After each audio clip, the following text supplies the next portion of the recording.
Today. Hello, I'm Kelly Ruppel, and I'm honored and privileged to be here today to introduce to you all of our guests for this evening. It's quite a long list. I think George Austin must attract quite a good crowd.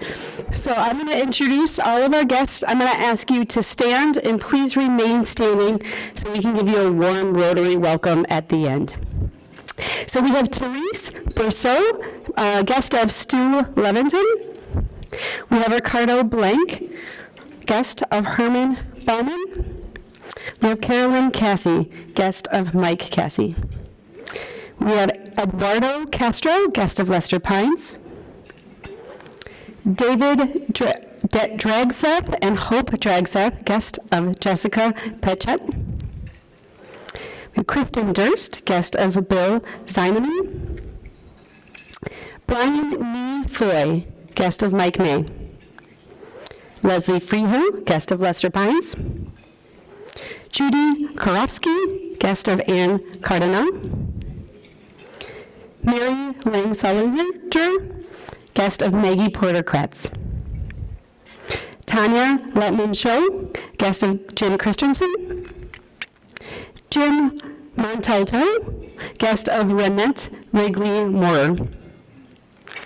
Diane Morgenthaler, guest of Deb Archer. Kim Shockey, guest of Marissa Young. Ben Safarbi, guest of Laura Gallinger. Zach Wood, guest of Mary Donahue. And of course, George Austin joining us tonight. Let's give him a warm Rotary welcome. Thank you.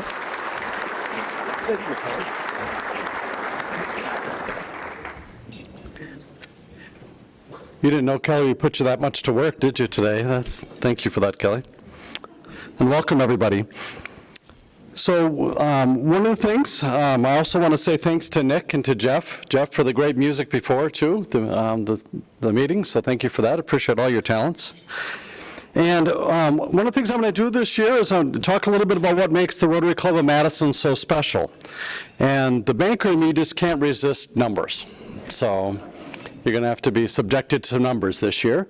And so the first number that we're going to lead with is 42. Anybody know what 42 signifies? There you go. That's awesome, too. So 42 is the number of community grants that we were able to fund this year. The grants totaled over $218,600 for our community grants program, so that's pretty special. All right.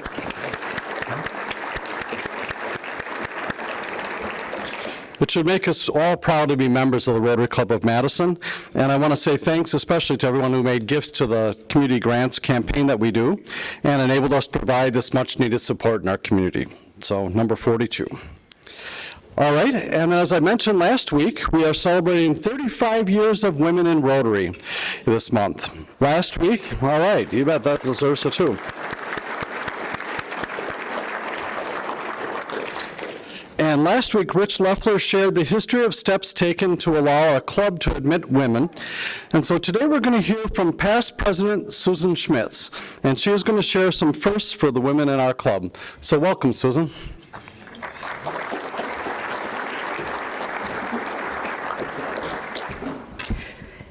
Thank you so much, President Paul. It is a real pleasure to be up here in front of all of you to talk about women in Rotary. And as Paul mentioned, it was 35 years ago this month that women were able to join our Rotary Club. Today I'd like to share some firsts for women in our club and some statistics. The first women joined our club July 8th, 1987. They were Pat Jenkins and Angela Bartell, and I'm really sorry Angela could not be here today. And that was just the beginning. They continued to join on a regular basis, and we have not stopped. Currently, 155 of our 426 members are women. That's 36%. Yay. And then another first in July 1992, Carol Toussaint became our first woman president. She was, according to Rotary International, one of the first women presidents of a large club. So Carol, where are you? She just said, wow.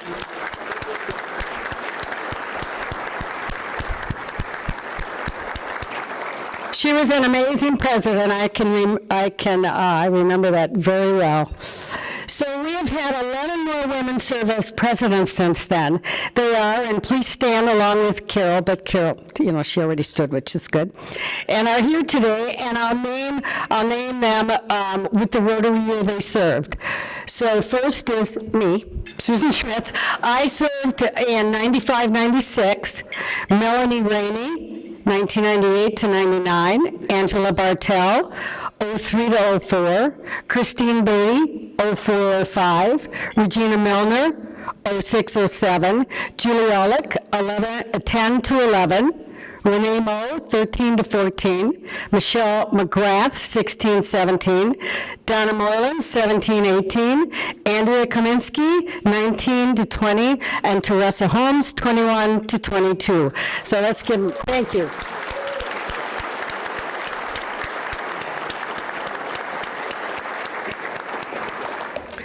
The first woman district governor of our Rotary Club, 6250, was Sharon Imes in 1997, and a total of 7 women have now served on the role of district governor. We're pleased that Michelle McGrath, I don't know if you guys know this is pretty cool, will be the first woman from our club to serve as our district governor starting July 1st, 2023. So thanks to Michelle. I don't know if she's here, but thank you. As we celebrate 35 years of women in our Rotary Club, I think I can speak for all women in the club, saying that we are very proud to be contributing to the continuing successes of our Rotary Club of Madison. And my dad, Bob Schmitz, who joined our Rotary Club in 1957, I was 8, and I remember that day, who passed in 2013, fought very hard to bring women into this club. He was so proud when I was elected to serve as club president. So here's to you, Dad. Thank you.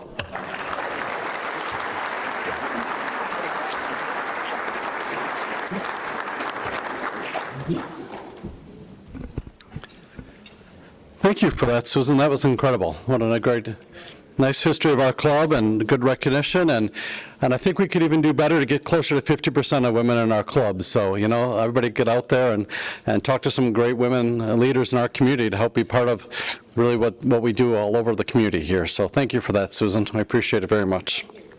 And all right, Neil Dindorf is part of our club's Second Century Fellowship Group, and Neil has an announcement for us. Welcome, Neil. All right. Good afternoon, fellow Rotarians. Nice, good, crowded room today. So yes, Second Century, for those of you that are newer to the group or maybe need a refresher, Second Century Fellowship Group is defined by those of us in the room who are age 45 or less. So we are charged with leading the Rotary group through its second century of existence, and also maybe to bring the average age down in the room as well. So long ago, or several years ago, we've kind of been on hiatus as the pandemic has rolled through, so I haven't had a lot of events and together time, but we are going to bring it back this year. This will be our 5th rendition of Bring Your Child or Grandchild to Rotary Day. So we met several years ago as a group, and family was a big important factor of the group. So we want to incorporate family. So what better way to do that than bring your child or grandchild, as we talk about what mom or dad or grandma or grandpa does on Wednesday afternoons, bring them with to experience it firsthand.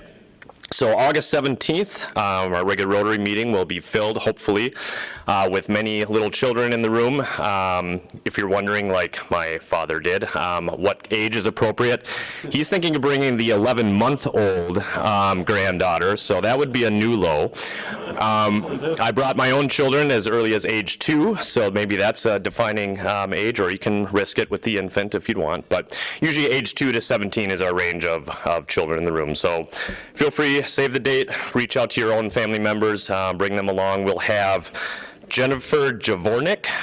Is Ashley Powell here today? I believe she linked her with us. But Ashley is, I believe, friends or colleagues with Jennifer. So she is Vice President of Sales for Filament Games. Filament Games is, or I should say, Jennifer is an author of a series of children's books highlighting moms in STEM careers.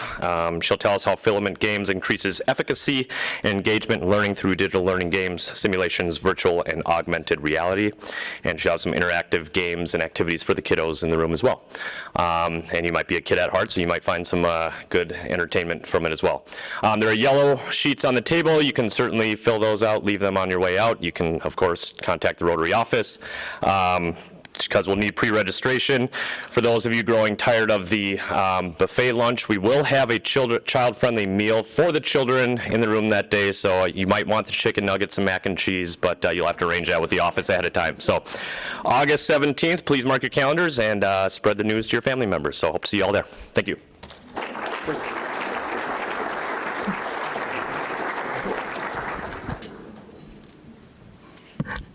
Awesome. Thank you, Neil. We'll always look forward to that, so it'll be fun to, I hope everyone signs up and brings their kids or their grandkids to the meeting. That'll be a fantastic day, so thanks for that.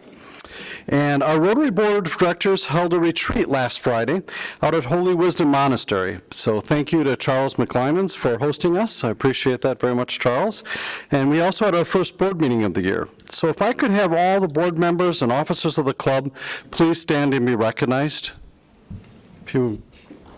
Awesome.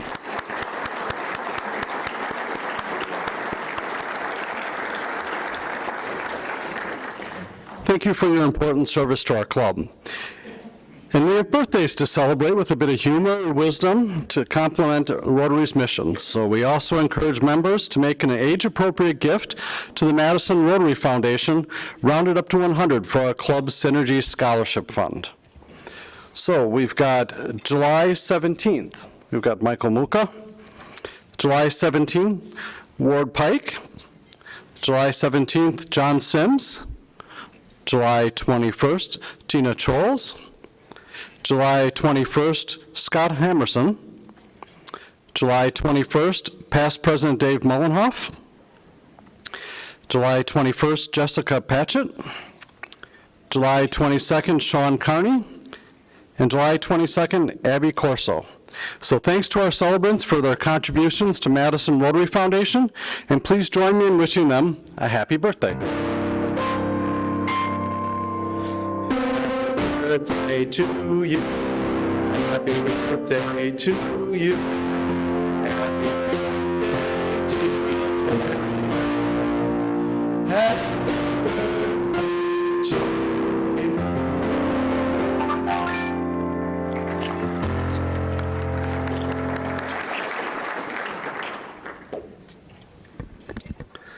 Fantastic. So, and like I said, we held our board meeting last Friday as part of our board retreat. I encourage members to review our board minutes that we post on the member login on our club's website. We want members to see our current board members in person, so we ask one board member to introduce a speaker each month. This month, board member Rob Vandenberg will make the introduction. Rob joined our Rotary Club in 2016. Now retired, he's a former Senior Director of Business Development and Engineering at Kraft Foods. Rob is starting his second year in a 2-year term on our board, and I'll turn it over to Rob to introduce today's speaker. Rob?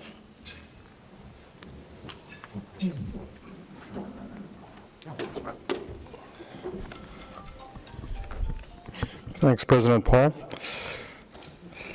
Today's speaker is George Austin, who has over 40 years of planning, development, and project delivery experience in Madison, and is focused on leading development of complex public and private development projects from the big idea stage all the way through to occupancy. He served as planning and development director for the City of Madison for 15 years as part of his 23-year career with the city. During his tenure at the city, he led the development of the Monona Terrace Community and Convention Center project. Currently, George is the Wisconsin Historical Society's project manager for the new Wisconsin History Center to be built on the Capitol Square. He's married to Martha Vukelik Austin, who is a member of our club. We look forward to your presentation, George, and we've made a contribution to the Rotary International Polio Plus Fund as a way to say thank you. And I also wanted to mention that we'll have a Q&A with our speaker at the end as time allows, but please wait for the microphone if you have a question. And let's welcome George to the podium. Thank you.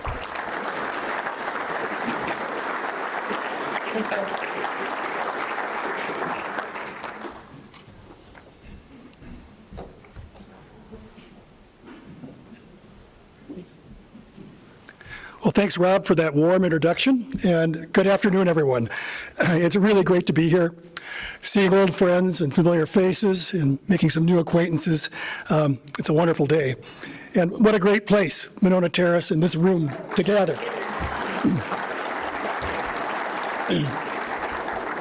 25 years to the day that the closing ceremonies ended for the three-day opening of Monona Terrace. So, welcome back, as they say.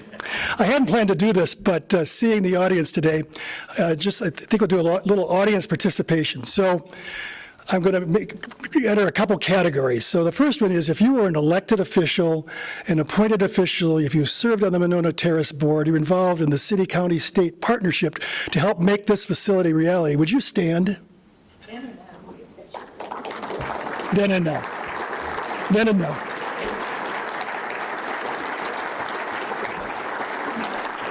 Now, if you gave money, helped raise money for the facility, bought a tile, would you stand? It continues standing. I want to see the cumulative total here.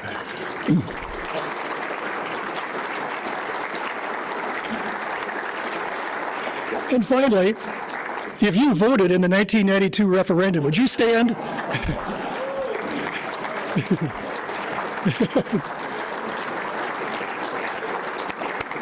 That's why Downtown Rotary Club's so special. Thank you.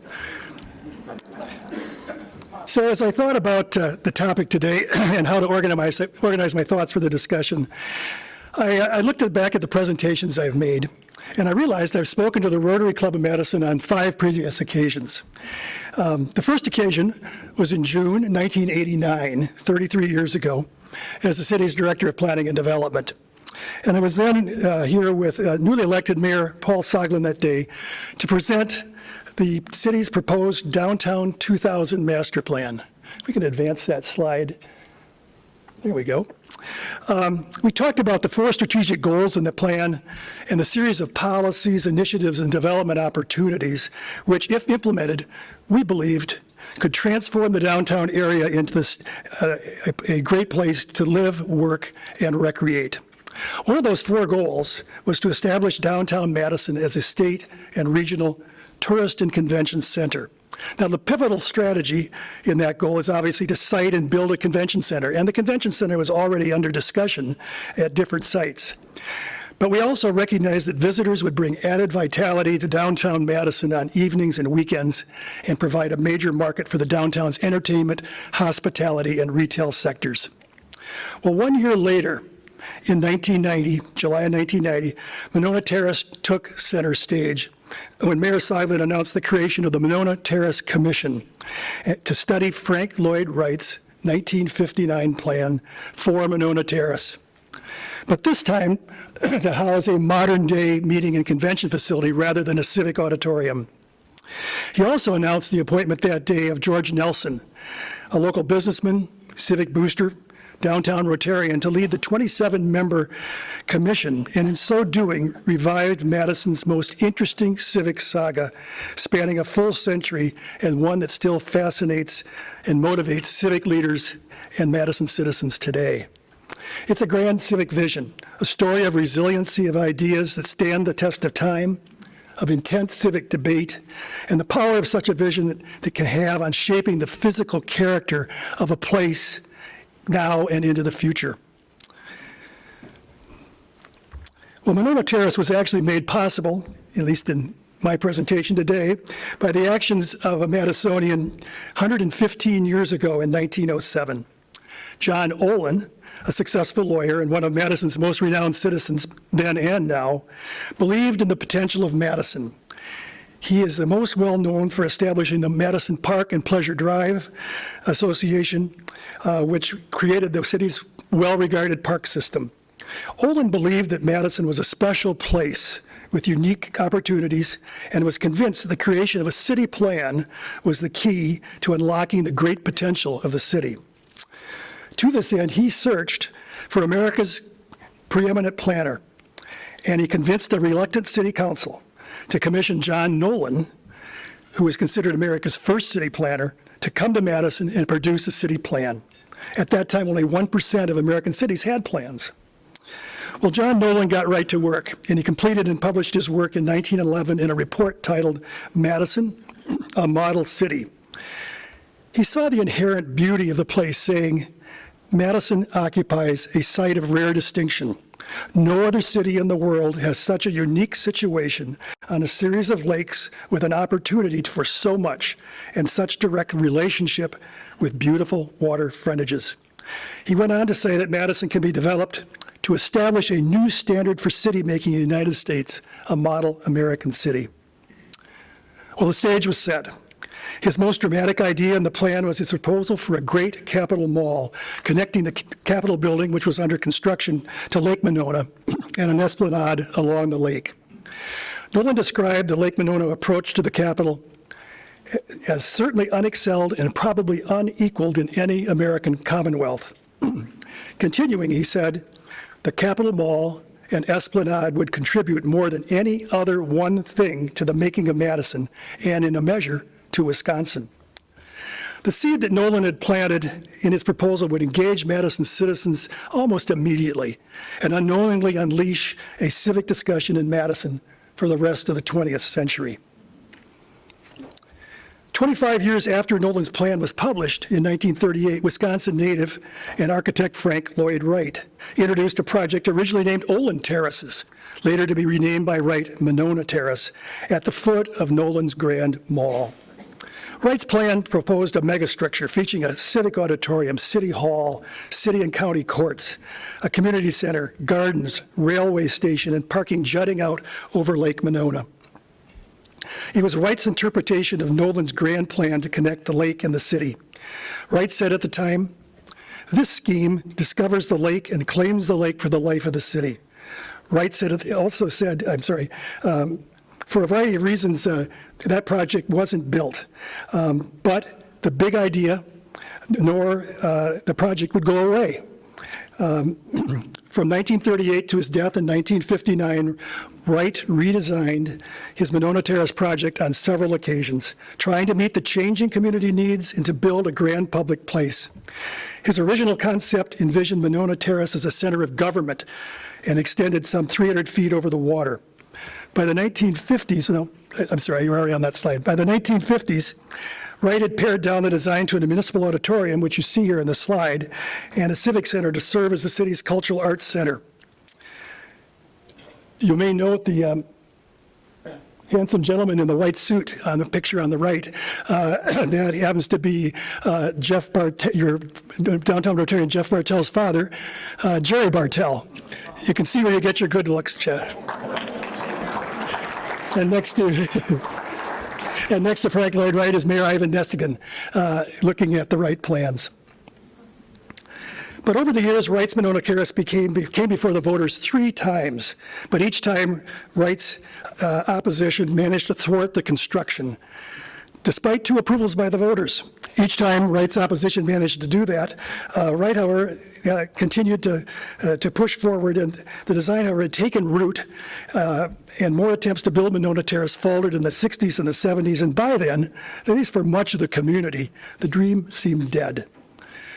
Well, 15 years after it was felt left for dead, quite unexpectedly to most, Monona Terrace returned for its most recent and most successful chapter in 1990.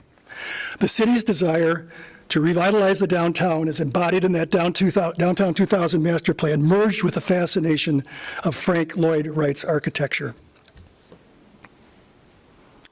The reason Monona Terrace is here today is by way of an historic partnership with the City of Madison, Dane County, the state of Wisconsin, and the private sector to forge a path to a viable plan and funding to meet voter approval.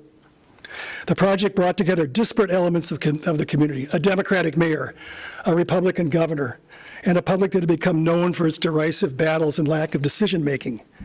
It was a marvelous political strategy, rekindling the energy of old Monona Terrace supporters, bringing it together with strong support from the business community, a reversal of roles from earlier years, and to complete the strategy, capitalizing on the interest by younger Madisonians in Frank Lloyd Wright as America's greatest architect. But in the end, I believe it was the power of John Nolan's civic vision that held true. Finally, after all those years, connecting the Capitol to Lake Monona, envisioned by John Nolan, and bridging that 50-foot escarpment with Wright's cascading Monona Terrace was finally realized. In and of itself, Monona Terrace is an amazing civic story, and one so well chronicled by local historians David Mollenhoff and Mary Jane Hamilton in their book on the history of the Monona Terrace. It's a fascinating read and provides a deeper dive into the ins and outs and the year-to-year civic debate, and it's kind of a good read. But the real question for many is, did Monona Terrace have a positive impact on the city? As you know, the impact of a large civic project such as Monona Terrace can be measured in a number of ways, and we usually think first about economic impacts. We can measure data points like tax base, construction starts, employment, housing units added, business startups, etc. By any of these measures, downtown Madison is incredibly stronger today than it was 30 years ago when the bonding referendum was approved by the voters. Suffice it to say, Monona Terrace proved to be a boon to the downtown. And I think one of the best illustrations of the economic impact is to look at the tax increment district number 25, created by the city in 1995 while Monona Terrace was under construction. That district was on the southeast side of the Capitol Square to Lake Monona and included the Monona Terrace site, much of what you see on the slide there. Signature projects constructed in the district include the Block 89 redevelopment, the Monona Terrace Hilton Hotel, several new apartment and condominium projects, the new Wilson Street parking garage, and the new 250-room Hilton Embassy Suites Hotel, which is now under construction on the former Government East site as part of the Judge Doyle Square redevelopment project. Coupled with improvements by smaller businesses and property owners, King Street was also awakened as a destination restaurant and entertainment district. Together, these public and private investments transformed the south side of the Capitol Square, and it's not over. Look at what's happening on Wilson Street between Blair and Fairchild Streets right now. In 1995, the assessed value of properties in that TIF district was $38.6 million. And of January 1 of 21, a year the district closed last year, the assessed value of properties in that district jumped to $236 million.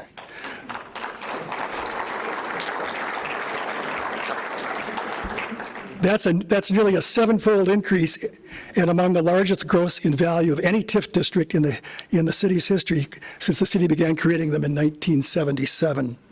In fact, Block 89 on the Capitol Square is now the highest valued block in the city. When the district closed last year, a $30 million surplus was distributed to the overlying taxing jurisdictions. But I think another impact is even more important, and that is the impact such an event can have on the psyche of the city and its people. Some of you will remember the unfortunate moniker of the time, which was often used in editorials and commentary: Madison, the city that can't put two bricks together. Harkening back to the long civic debates, such as the 50-year-old Monona Terrace debate, to have accomplished such an epic project was a shot in the arm for the city. I like to say Monona Terrace was a statement of hope and confidence by the city about the future of the city. Monona Terrace was special, something unique to Madison, and I only need to give you one example to make my point. Jerry Fauci served on the Monona Terrace Commission, which studied the project and made the recommendations to the City Council to proceed with the project in 1991. He co-chaired the Commission's Finance Committee with Assemblywoman Mary Lou Muntz. What Jerry observed, and he has told this to me, was that the building of Monona Terrace was a most remarkable accomplishment that only happened due to the unprecedented cooperation of the city, the county, the state, the nonprofit, the philanthropic, and private sectors. Successfully planning and building Monona Terrace was an eye-opener and motivational to him, a true catalyst. And little did we know that just 1 year later, in July of 1998, Jerry would announce his gift, or intention to make a gift, to improve Madison's cultural arts facilities. The centerpiece of this gift was the $210 million for the Overture Center for the Arts and Madison Museum of Contemporary Art facility on the 200 block of State Street. Associated with this also were many additional cultural arts gifts, such as the Madison Children's Museum, the Central Library, the Bartell Community Theater, and now the soon-to-be new Wisconsin History Center on the Capitol Square. With Overture Center, a true cultural arts district in Madison was realized. But without that successful Monona Terrace experience, there wouldn't have been an Overture Center. And what a positive difference those private investments have had on our city. Think about it. Can you even imagine downtown Madison now without Monona Terrace or Overture Center? So what about the future? We need to ask, what value does Nolan's civic vision hold for the future? Are there more chapters to be written of this 100-plus-year-old story of Madison's most enduring civic saga? Can the power of this civic vision that has endured for 4+ generations, its light flickering at times, but never going out, and being rekindled at other times, inspire our current and future leaders to see beyond what is to what could be?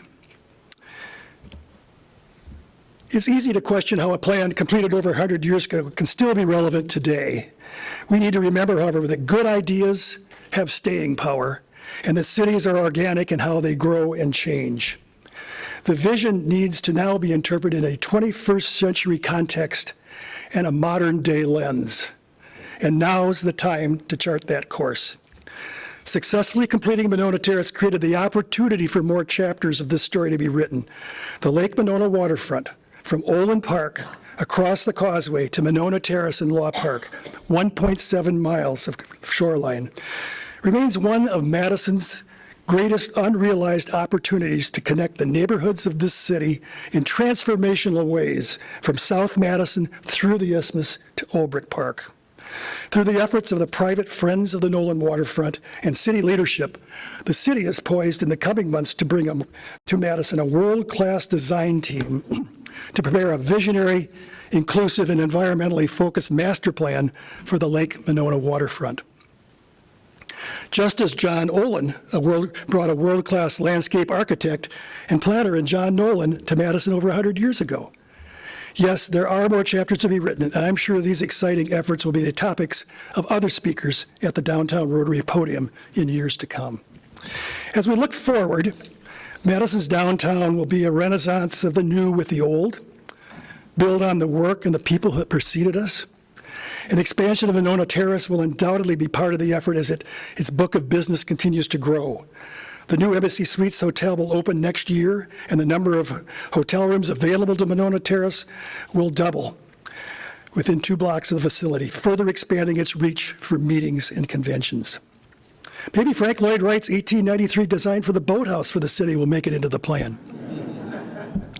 But one thing for sure, Nolan's enduring civic vision has the potential to ensure that the city we so love will remain remarkable when the city reaches its bicentennial. What better way to acquaint all of Madison's children and grandchildren with the city than through places to share their experiences with one another, to renew a public tradition in our downtown, and yes, a pride in hometown. I've enjoyed sharing my thoughts with you on this 25th anniversary of Monona Terrace.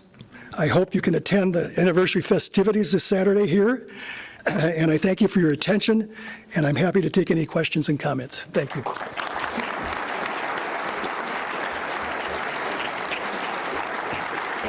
Thank you.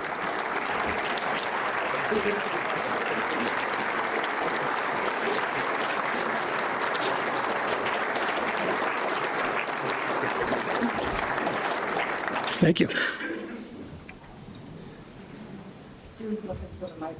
Okay. I assume no questions. Well, first of all, George, thank you for everything you've done and for everything you continue to do for the city, and we look forward to your success with the Historical Society project. Personally, my take on Monona Terrace is that the obstructionists killed it for the wrong reason, the original, but it's a good thing they did, because I think the property we have now is better than what would have been built in the early 1960s. The question is, can you address how this building, with all its historic significance, will be expanded, and will the lakefront project have any attenuation back to the Monona Basin plan of 1967 and 68? Thank you. Thanks, George. Good question. Well, first of all, the master planner has not been hired, and I'm not the master planner, so I will not predict exactly how that will happen. But I think, you know, when you look at the space, clearly the space begs for a linear interpretation. So you do not want to block views. You want to take advantage of the cascading nature of Nolan's cascading plan for the Great Promenade. So there's some, you could harken back to the Nolan plan, the Monona Basin plan of the 60s by William Wesley Peters, and the Taliesin team talked about the Olin Park, a band shell connecting through the causeway. I think those precedent plans and activities will play heavily into the thinking of whoever's hired to do that work.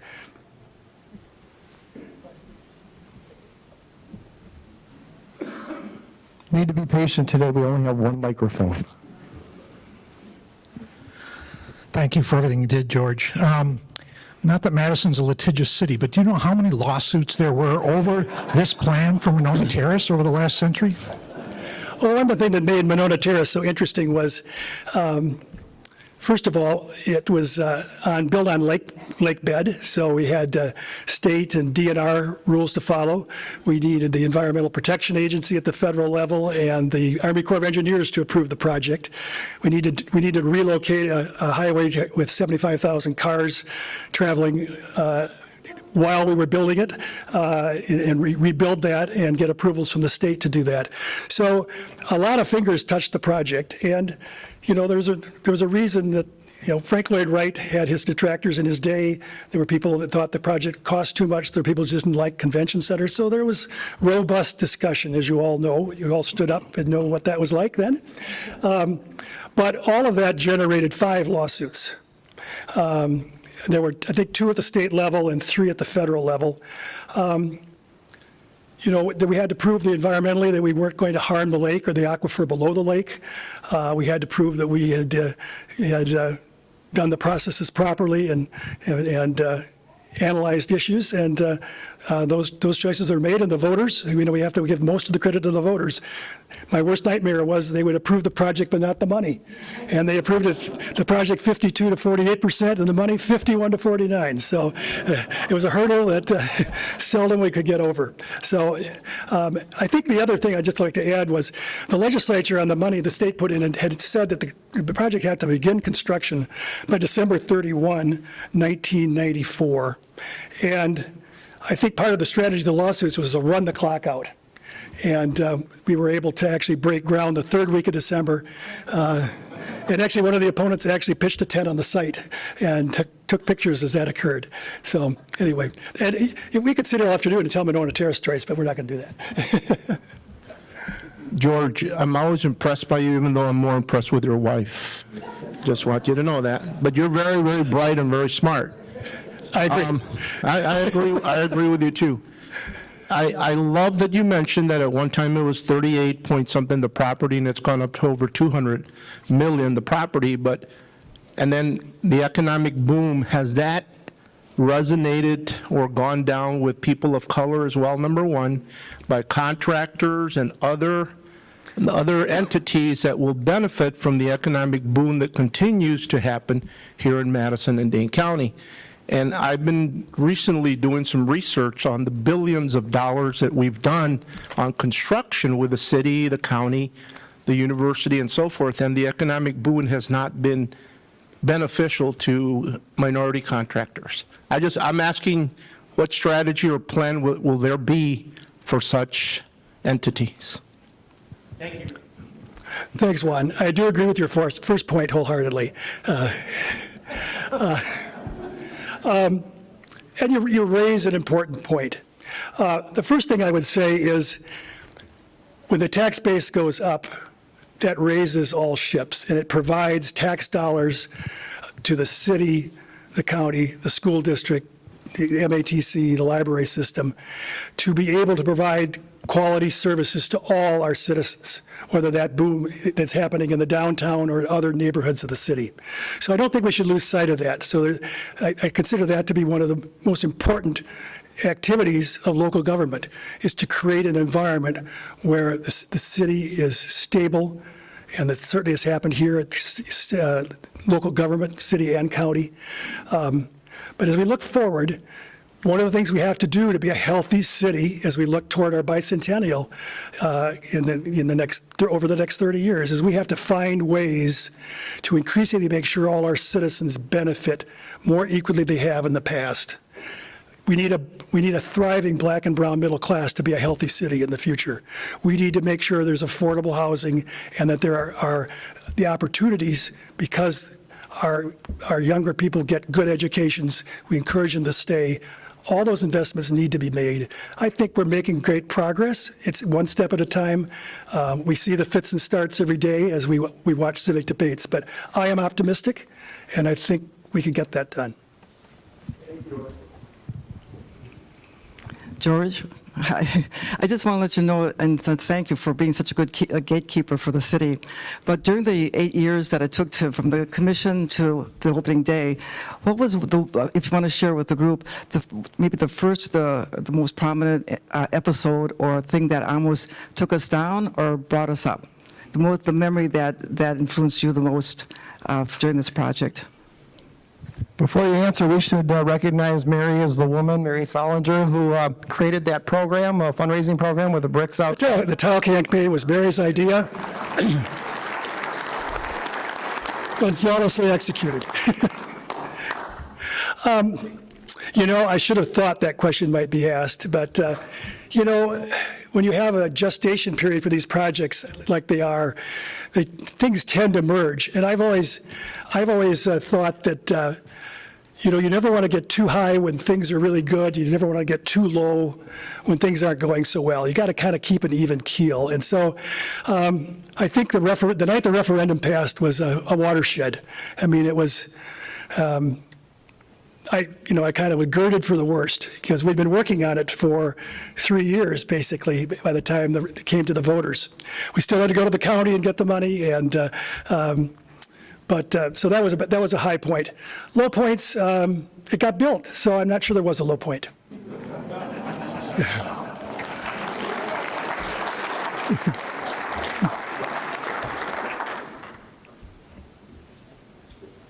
While I'm going over there, maybe you could talk a little bit about how Monona Terrace is financed today. I didn't catch how there. How is Monona Terrace financed today?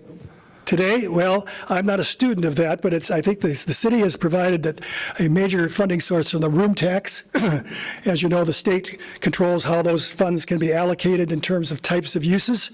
And while they used to go to general fund activities more predominantly, today they support tourism-based focused industries like Monona Terrace, Overture Center, Old Brick Gardens, et cetera. So that's one of the mainstays, along with capital improvements being provided by the citizens through the capital budgeting program.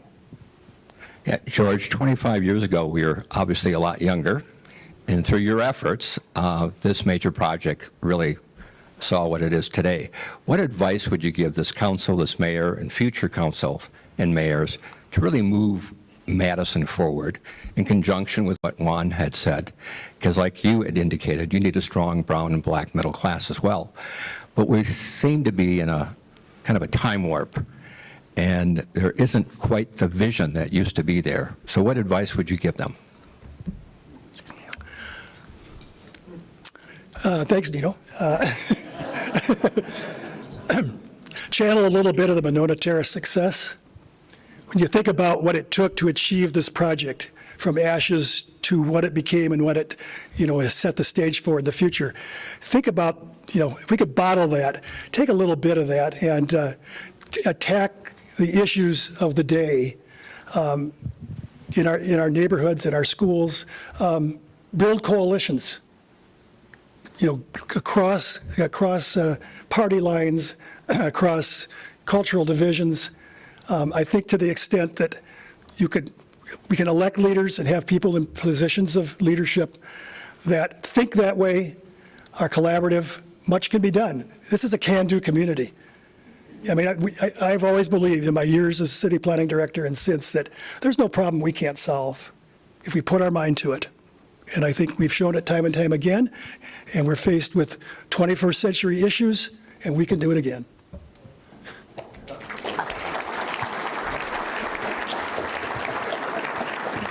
I have one simple question.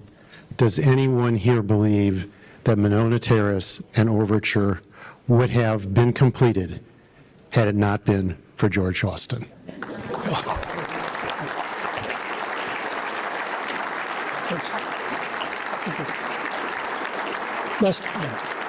Lester, thank you for that. I just want to leave with saying, as I think back over my career, one of the things that's always motivated me was a Harry Truman quote. And it said, it's amazing what you can accomplish if you don't care who gets credit.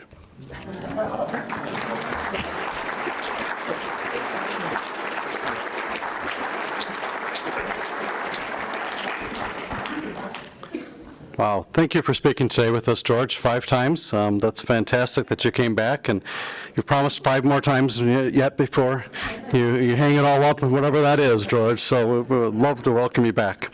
And, our city really owes you a debt of gratitude. We wouldn't be the same without your leadership, as was said, so thank you for that and for your vision, and we appreciate all you've done for us, so thank you for that, George. I want to also say thanks to Lester Pines for sponsoring today's meeting from Pines Bach LLP. Thank you, Lester and crew. And, when we think about our podium and what we do when we try to bring in these speakers, it's exactly the kind of meeting that we want to continue to have, right? Interesting speakers, experts, people really talking about the vision of our city, educating us, and so I'm really glad to see so many people came out today, and it's great to see the numbers increase. We get to see more friends and connect more, so thank you today for coming out. I really appreciate that. And I hope you'll join us next week when we hear from Gary Meyer from the topic of Native American effigy mounds. We'll be back at the Park Hotel, so back to the Park Hotel, and President-elect Charles McClymans will be leading the meeting because I'm going to go to a Brewers-Twins game, and so already taken vacation. There we go. There we go. But going to go join my Minnesota cousins and hopefully cheer on the Brew Crew for a win. So with that, we are adjourned.